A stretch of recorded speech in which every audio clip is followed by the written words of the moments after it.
Appreciate you streaming in here on Birds 365. Bill Colorado sitting in for Johnny Mac, Jody Mac, and Mike Missinelli's here. Mike, good to see you, buddy. Thank you very much. What's up, guys? How you doing, Jody? We're doing well, but I want to start and do this a little bit different than usual. I'm going to ask Bill a question. Okay. Bill, it's a multiple choice question, so all you're going to do is pick one.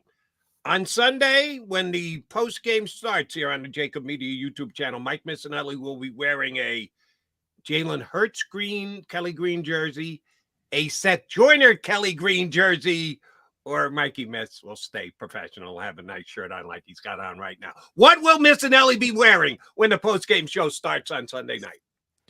Well, I get to see Mikey Miss every Sunday down at the Ocean Casino. He will be professional, decked out like he always is, looking dapper. No jersey for Mikey Miss on Sunday, in my opinion. Not to say that if somebody would volunteer to purchase a jersey for me, that I wouldn't slap on this, especially the Seth Joyner. I'd love to wear the Seth Joyner jersey. If Seth has an extra one, which I'm sure he's got like a closet full of Seth Joyner jerseys. Absolutely right. So he can slide me one prior to game time.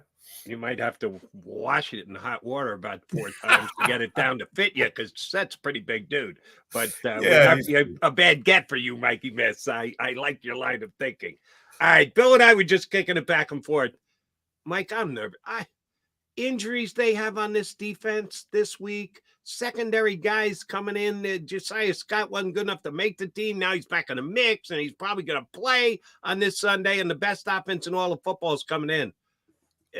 Can this Eagle defense rise to this challenge this week? You know, I feel the same way as you do, Jody. As powerful as this Miami offense is, with they're depleted on the back end, and Slade's coming back. I get it, but nobody can cover Tyreek Hill, and nobody can cover him. So, I got to look at whether they can get enough pressure on the quarterback to make it difficult for him. And so far, nobody's been able to do that. The other thing is they're going to have to score against the Dolphins. And so they're going to have to pass the ball, because the Dolphins really, they give up like a 99 rating to quarterbacks. They're 26th in completion percentage. I got to think that their game plan would be to throw early and often. And people are complaining that they threw 45 times last week. So I can't see any other way to outscore them, but to go right at their pass defense. Yeah, Mike, and do you think there's any chance that this banged-up secondary, you said they're not going to be able to shut down Tyreek Hill, but can they slow down this offense at all if we don't have Reed Blankenship and you have Josiah Scott starting there? Is there any way they can slow down this passing? I guess they can. They stopped the run pretty well. Mostert had 6.8 last week, so they're pretty balanced when it comes to that. And there's Jalen Waddle on the other side too. I don't know. I'm looking at all these predictions, and a lot of the national people think the Eagles win this game. I think this is a really tough spot for them to win, unless they can do some astronomical things to Tua, which means they're going to have to really get on him early. Listen, I'm hoping that it happens. They get a couple guys back this week, but they got a Blankenship problem now. I don't know if he's going to be back, and they're already depleted. So it's going to be tough for them. Know that we want to put it in the rearview mirror, and it's kind of old news, but I do want to back up to last week against the Jets, because John and I kicked this around amongst the two of us and also the couple guests we had. Very interested in your take on it. The interception that the Jets got and returned and then scored without being defended, and then the Eagles we all know how it played itself out. That particular interception, if there's 100% of blame to go around between Jalen Hurts, who threw the pick, Brian Johnson, who called the play, and Nick Sirianni, who is the overseer of all things offense, and it's his offense. But in the moment, it was during a 2-minute timeout. So if he wanted to overrule the call, he could have overruled the call. 100% of the blame. How do you parcel it out between those three guys? There's no question. 100% of the blame goes to the quarterback. And Seth and Derek Gunn and I on the postgame show last week got into a little bit. They were saying, well, it happens. Well, no, a good quarterback takes control of that situation. You can't afford to make a mistake like that and then just brush it off as it happens. It was a terrible decision. And somewhere in his head, he's got to say, even if I throw an incompletion here, we win. We punt the ball and we win the game. And you can't look at that play and say, okay, that's not there. You just can't do it. You're the quarterback. The game is condensed into your hands at that point. And so when you see two guys there, you're going to recognize it. You go, oh, guy's not there. And completion, we punt, we win. 100% goes to the quarterback, Jalen Hurts. Yeah, Mike, I agree with you 100%, man. And I'm a huge Jalen Hurts fan, still am. But that was one of the worst plays I've ever seen him make in a Philadelphia Eagles uniform, just because in that moment, even if you take the sack, you're probably winning that game. Just take a sack. He wasn't even under pressure. It looked like he thought he was under pressure. He wasn't, throws off his back foot. But with all that being said about Jalen, and I said this to Jody before you came on, this week, coming back after a loss, coming back after that horrible throw, going up against Tua, who we all know the story, took his job at halftime, even though they're friends. Do you expect Jalen Hurts to not have a big game this week? Because I'm expecting Jalen to bounce back in a big way. What do you think we see from Jalen Hurts on Sunday night? Well, the Dolphins give it up, Bill, and they rush the quarterback pretty well, but they give up the pass. Their secondary isn't very good. So, like I'm saying, to me, the game plan. And I know people get freaked out when it's not balanced, but to me, the game plan has to be get the ball out of your hands quickly and let them try to guard you. It's real simple to me. Now, the thing about, if we go back to that play with Jalen Hurts, it doesn't mean that I don't think he's a really good player. And it doesn't mean that I'm down on him. It just means that at that particular moment, he made a mistake that Bryce Young would, like a new kid in the league would make. And he was an MVP candidate last year. So it's mind blowing that and I have to use this word, I think he panicked on that last play. You're right. He went back. He went backwards. He was on his back foot when he threw that. So, he's got to learn from that. They got to come out with some kind of a killer instinct game plan, which Brian Johnson, I don't think, has found the formula yet. But I'm looking at this game. I know I've got to score some points. I've got to score with them. Cross my fingers that the front four gets home. But also I got to get rid of the ball quick and take advantage of their secondary because they don't cover well. Mike, during the week, the Eagles announced they signed Julio Jones. Quez Watkins tonight IR. They're desperately low at the wide receiver position as is, even though the coach did take Columbus back this week and said, I understand he's wide receiver. You can play for me anytime. Except we're going out and getting a guy off the street to come in and basically play more snaps than you, Zacchaeus. How much does Julio Jones move the needle for the Philadelphia Eagles week one? We took the whole season. What does the signing of Julio Jones equate to over the course of the year? He might move the needle for them. He doesn't move the needle for me at this particular time until I see something. I mean, I think he's pretty much cooked. But, if they use him in specified situations, maybe he's a good red zone guy. Maybe he's tougher and he'll compete harder than Quez Watkins ever did. They're trying to squeeze something out of him. They see something that they like. I look at him like, come on, like, what do you expect? I think it's great that he says he's going to come in and try and dominate, which is fantastic. He should have that kind of attitude, but he hasn't dominated in a really long time. They're going to have to use just him, squeeze whatever drop he has in specific situations, like using his body to catch the football in certain situations. But I don't see a lot. I think it's a desperate move because they're banged up at that position and they need something, and he's out there. You mentioned maybe Julio Jones can help this Eagles team out in the red zone. We know they've struggled pretty much all season, did a little bit better against the New York Jets, but they're still 23rd in the NFL in the red zone. If they're going to beat this Dolphins team, you got to convert 7 points when you get to the red zone, not field goals, because we know how good the Dolphins are in the red zone. Number one, scoring 81% of the time when they get to the red zone, which is crazy. But what do you think's going on with this red zone offense? Because it's pretty much the same personnel they had last year. Last year, they were third in the league. They scored 68% of the time when they got to the red zone. This year, only doing it 45%. What are you seeing as the problem down there? Yeah, the only thing I can point to, Bill, is that the coordinator isn't calling great plays in the red zone. I think you got to be a little more creative in the red zone to get them scored. Their play calling lately has been questionable to me, and it's a matter of him finding his groove or whatever. But You're right. They scored the 2 of 3 last week, so I was encouraged by that. But you're right. They shouldn't have, with this personnel, they shouldn't have problems scoring in the red zone. And I'm surprised that, and they did it last week. They did throw to DeAndre Swift. I think that he's got to be a weapon in there somewhere along the line when you're throwing the ball. And the tight end, I think, has got to be a weapon. I think you need to prioritize guys that can make plays there in small spaces. Brian Johnson's been okay. He hasn't dazzled at all. And there are a lot of people questioning his play calling. Not only in the red zone, but like last week, all game long, there were some strange calls.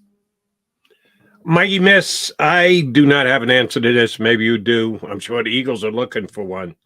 In 6 games, Dallas Goedert has had one really good game. Everything else has been mediocre to poor.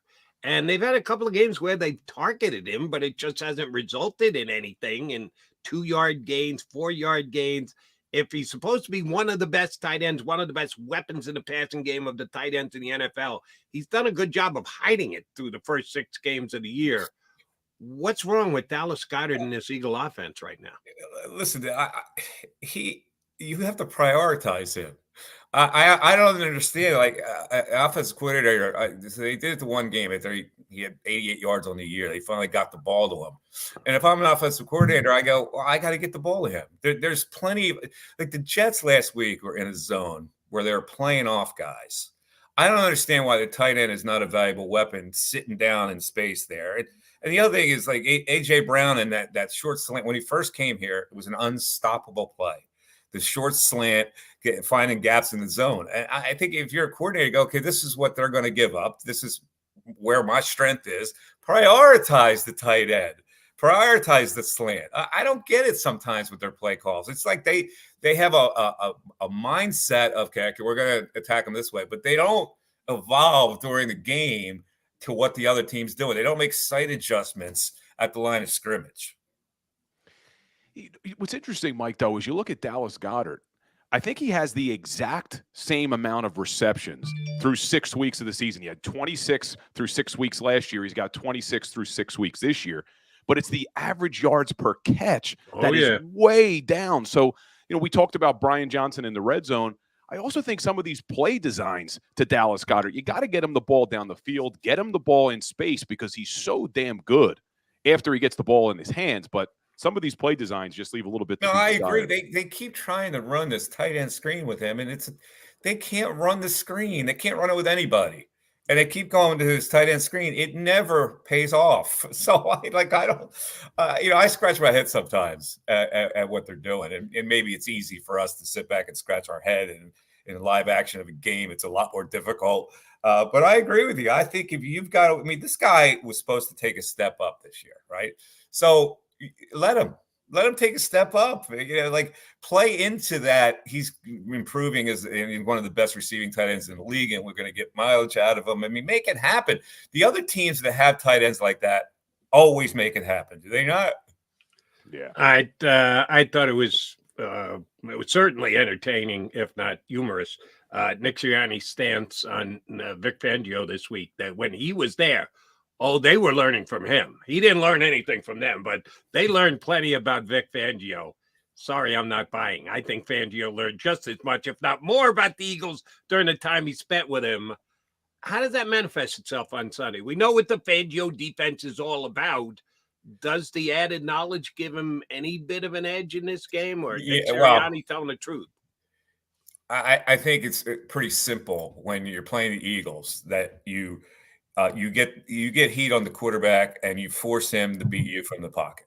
It's really a simple game plan. And Fangio probably knows that better than anybody. You got to let him stand in the pocket. He's making a lot of yards, again, breaking out of there, but he breaks out quick. So if you get heat on him, you break down whatever they're trying to do from the pocket. That's what they got to do. Now, their pass rush is pretty good. So we'll see. He faced 40% pressure last week. So defensive coordinators aren't stupid. They need to get heat on him, get him out of the pocket, because he's hung in there in the pocket just a couple of times that I can remember. He's usually, he's not holding fast in that pocket. So Fangio, listen, he's a smart guy. He knows exactly what he has to do against Jalen Hurts. You mentioned earlier, Mike, you think this Philadelphia Eagles offense, though, needs to really throw the ball, try to keep up with this Miami Dolphins offense. But is there any scenario where you see the Philadelphia Eagles leaning on that running game? We know how good they are in the running game, number 2 in the NFL. Dolphins are 20th against the run, so they give up rushing yards. Do you see any formula where the Eagles say, you know what, we're going to run the hell out of the football, we're going to control the time of possession, and we're going to keep that Miami Dolphins high-powered offense on the sidelines? That's a strategy. It certainly is a strategy. I mean, the way they're running the football lately, I don't know if, Swift hit a wall last week. I don't know what that's about. Maybe it's an aberration. But, I'm looking at numbers, and I go, okay, I've got probably the best duo of wide receivers in the league. The Dolphins give up a 105.9 rate to wide receivers. I'm looking at that. I'm playing into that number.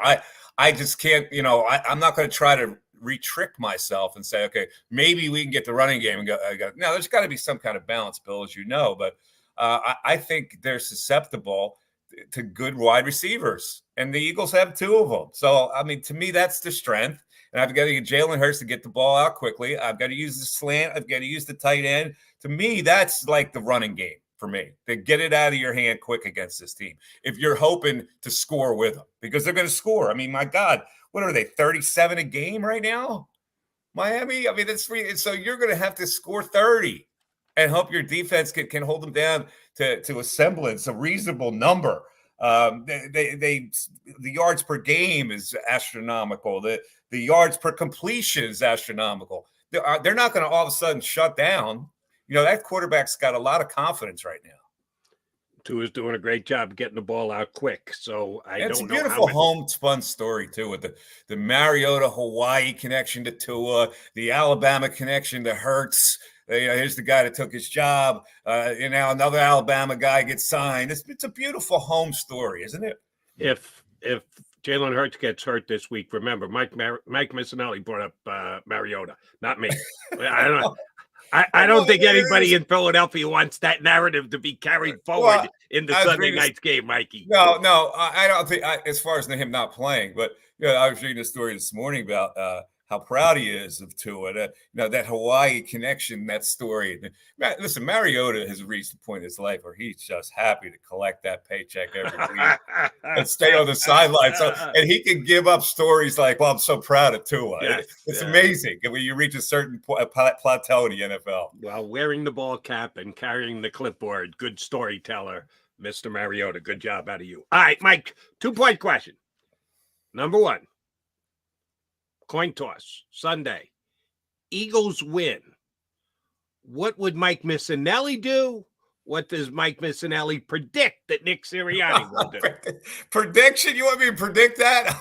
Now, I'll go to Vegas right now and bet that they defer. Even against this offense, I think they'd be arrogant enough to say, screw it. This is what you're supposed to do analytically in the NFL, so I'm deferring. I'm kicking to them. And they could find themselves behind 7-0. Of course, that's my fear. Reverse thinking. You are 100% right. Bet your mortgage money on the Eagles deferring. But what would Mike Missinelli do? Listen, there have been times when I said definitely I would put my offense on the field first. I want to get the jump on this team.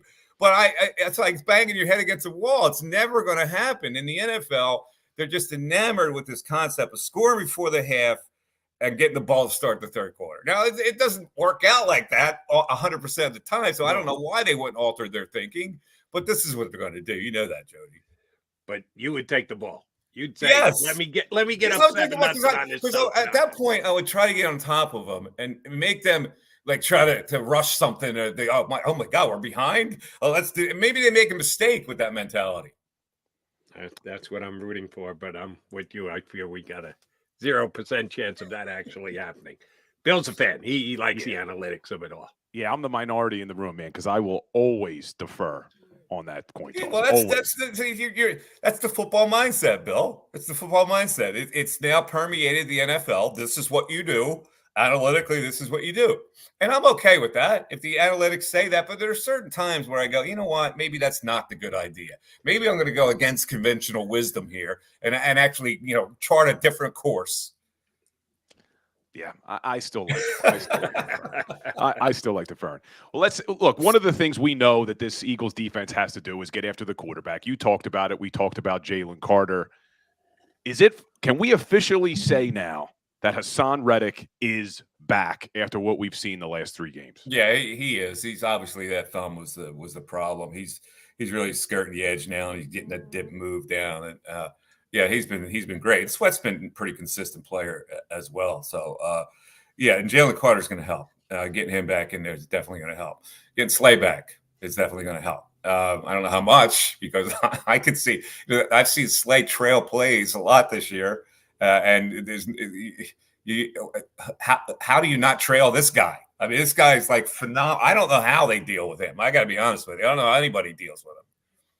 All right, Mike. John and I talked about this at the top of the show, and neither one of us know the answer. John was actually quite surprised by the fact that Sidney Brown didn't play last week. He had talked to him on Thursday, and Sid sounded like he was ready to go, and the Eagles end up sitting him. They don't have a choice this week. He has to play this week if Blankenship's not playing, which seems to be close to a given since he wasn't even out there attempting to. Anybody can get a partial practice in. If you can't even get a limited in, that's a bad sign. Is Sid Brown ready to have a bust-out game? If he does, it could go a long way in keeping the Eagles in this contest. He's going to be tested, deep end of the pool. How much do you like this kid? How much could this be his coming-of-age game?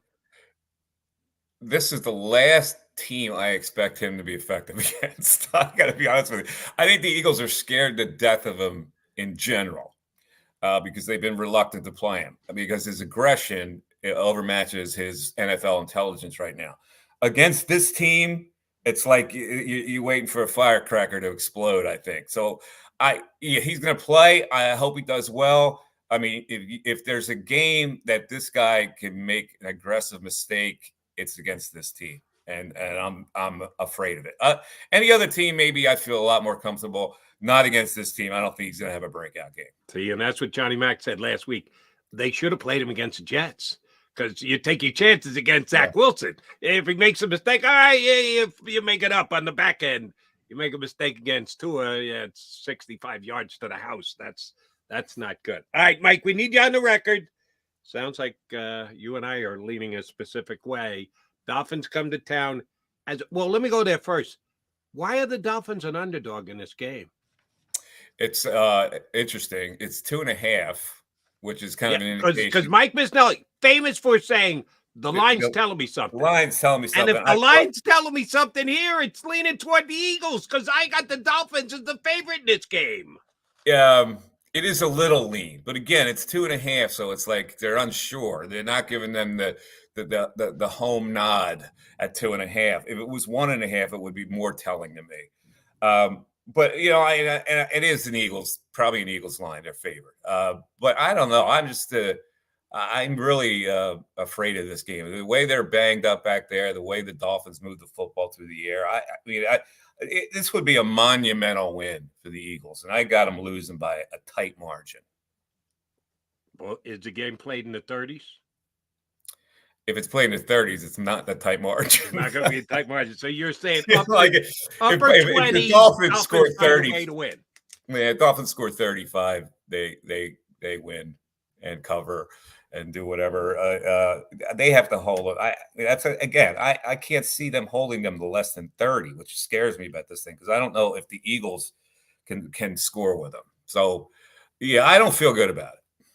Yeah, I'm not feeling good about it either. But, Mike, it's good to catch up with you, brother. That's my fault. I should have you on prior to week 7 of the season. We no problem, Jody. I know you guys are all packed up and busy and all that stuff, and we're busy on the other end. So, yeah.